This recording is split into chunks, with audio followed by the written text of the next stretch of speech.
¡Que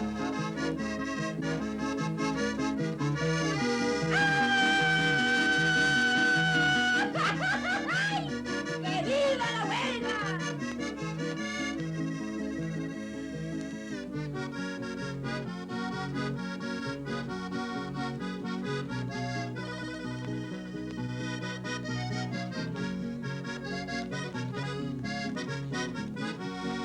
The company threw us to the street, and now we say, Sloan's go union or go to hell. Hasta México ha llegado la noticia muy alegre que de él no es diferente. Pues el pueblo ya está en contra, los rancheros y engreídos que acababan con la gente. Y como somos hermanos, la alegría compartimos con todos los campesinos. ¡Viva la revolución! ¡Viva nuestra asociación! ¡Viva huelga en general! My name is Hiram Rivera. I am the president of Local 621. And how long have you been on strike? 13 months. The 11th of April will be 13 months. How many people are in the strike? Right now we have about 550. And what made you go out on strike? Well, first, the people were not satisfied with the contract that the company offered, and they decided to go on strike. It was mainly financial, money, economics. But now they're out to break the union. In the last 9 months, they've been trying to break the union by cutting us down more and more every time we went back to negotiations. Everything that we fought for 13 years, they're trying to cut it off, take it away from us. They want us to work 12-hour day, 3.5 days a week. They want to take our overtime away. They want to take away our seniority rights. They want to take away our union, and we're not going to let them do that. They offered us the contract. It was 15 cents an hour. We only asked for 25 cents an hour plus the cost of living, and this is what's created this whole problem. Then they bring in this continuous operation of 3 12-hour days and 1 6-hour day. They want to throw all of our seniority out the window. They want to break the union, and this is what it's all about. And, well, they're not going to do it as far as I'm concerned. The boss gets in the way, we're gonna roll right over him. We're gonna roll right over him. We're gonna roll right over him. If the boss gets in the way, we're gonna roll right over him. We're gonna roll the union on. I'm Della Robinson, and I have been working with the GSR company for 8 years. I was in packing. I run a Delta counter which packs 700 parts a minute. We also had to make our own boxes and stencil them, and then we had to seal the boxes. We were doing the same work as the men and getting lower pay. Yes, they did discriminate against us women. We were working very hard, and we had all the responsibility of the material. We had the responsibility of the stencils on the boxes that were being shipped out, and also they kept a whip after us even if we went to the bathroom. And they were talking about how long we had spent in there, if we were in there 2 minutes or 10 minutes. They didn't want you to go more than twice a day, and they frowned upon it if we ever left that machine. Who's they? Do you mean the foreman? The foremans, And were there any women who were foreman? No.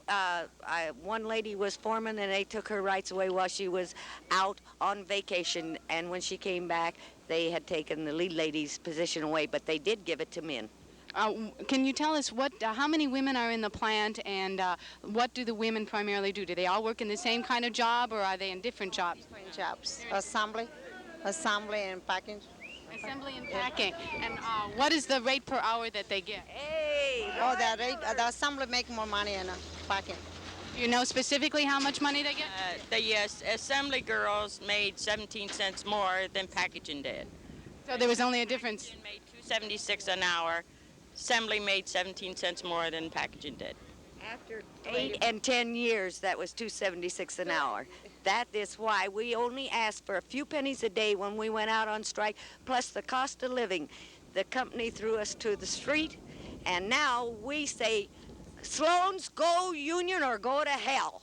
Right. When I first started here 10 years ago was when they first started the packaging area. I was making $1.25 an hour. 10 years later, I'm making $2.76 an hour. And are you like the oldest in the company or the youngest or what? Have the top seniority of the girls in assembly and packaging. So there's no one who makes more money than you that's a woman? No. Okay. Could you tell us a little bit about what it was like working on the job? What are some of the conditions besides what Della's spoken of? I mean, did any of this affect your health? What was it like when you went home? How did that feel? Well, especially working on the Delta counter, it was very nerve-wracking to have the boss standing over you, watching every move you were making, and if you weren't going fast enough, he was sort of speeding the machine up for, faster than what we were working the machine. And we kept telling him, you can't run this machine any faster because your count is off. I would count every other box. The count was off. You couldn't make them see this. No, speed was their main thing. We had a lot of grievances and a lot of safety violations in the company, and they figured that if they can get rid of the union, they can run the company the way they want to run it with all these safety violations and everything. We had about 360 grievances in the last 3 years before we went on strike. What they do here today would affect the rest of the people tomorrow. You see, if they can break our union, then they'll go around and spot pick other plants. And how about the fact that you're located here in Los Angeles? Does that give the strike a special significance? Yes, it does, because if we can show the people in Los Angeles that with the union you are strong, then probably the people in Los Angeles would try to make this a union town like other towns, San Francisco, New York, so on and so on. What's going on? Well, most of the merchandise that take out of this company is by Roy Miller, and he's been doing it since the beginning of the strike and before the beginning of the strike, because he's a scab, he doesn't have a union. So they say that they don't belong to a union, so they cross the picket line. And they don't just bring their containers, but they also get other containers like from Transcon, IML, and other company trucks. So that's the one who really been doing the job against us. And we believe that he gets paid about $50 every time that he crosses the picket line.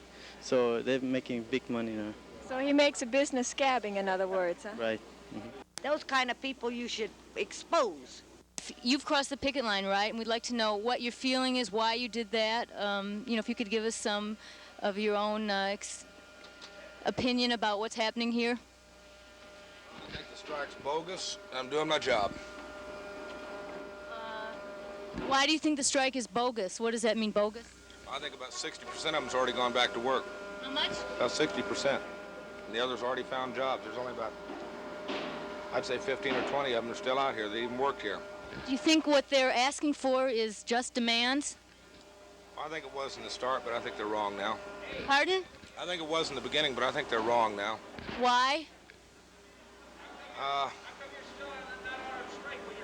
They haven't gotten their demands, answered yet, right?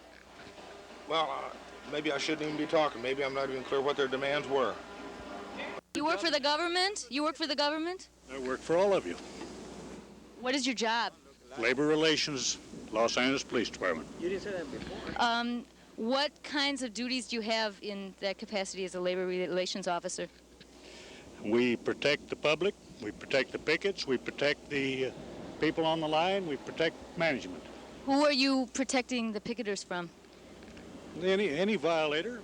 Any leads on the truck drivers who beat up the two picket captains in the striker? Happened over a month ago? I haven't been working this strike, about a year now. What's your name? Bernard. What? Sergeant Bernard. Yes.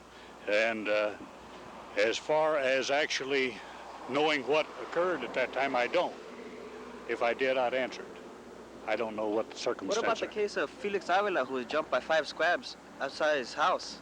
And that case has never been up to trial. This is another one I'm not familiar with. Why is today suddenly selected to be so much security on the picket line?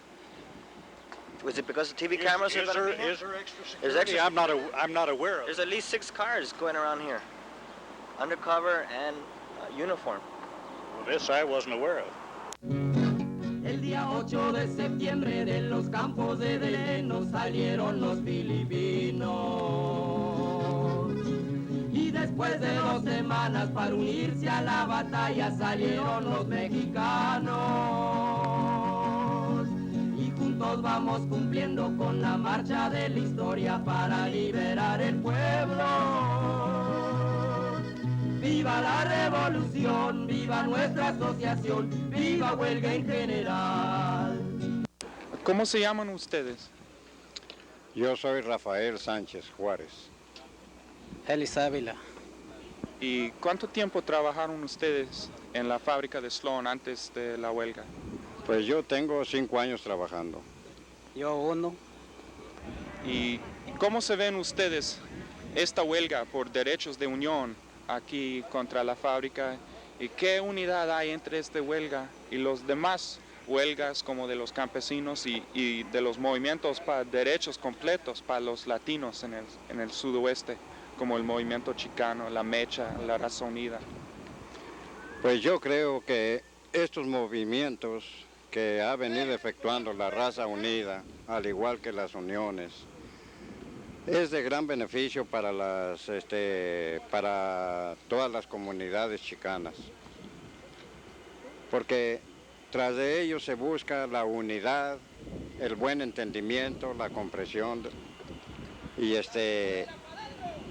y todos esos grupos afiliados no llevan una tendencia más que de buscar un mejoramiento colectivo, un mejoramiento individual y un mejoramiento general.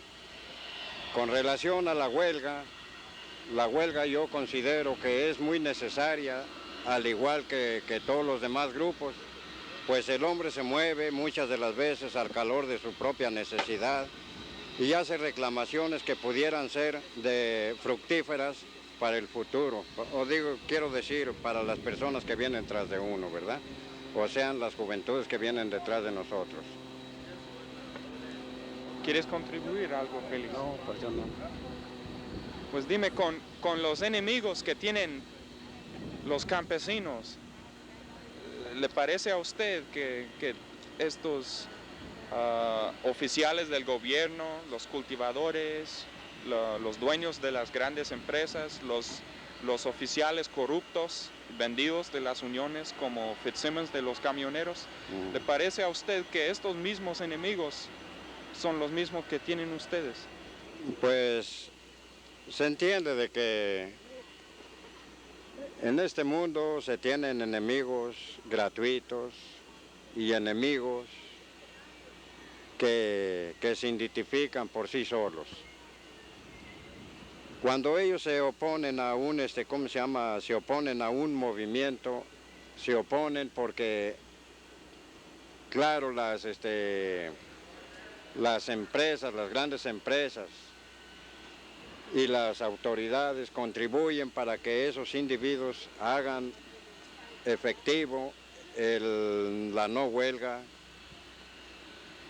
y ellos ignoran el perjuicio que le hacen al huelguista, pero el huelguista no debe de perder la fe, debe de seguir adelante, no importa cuántos enemigos pueda haber de por medio, siempre y cuando uno no busca no más que una sola meta, un mejoramiento.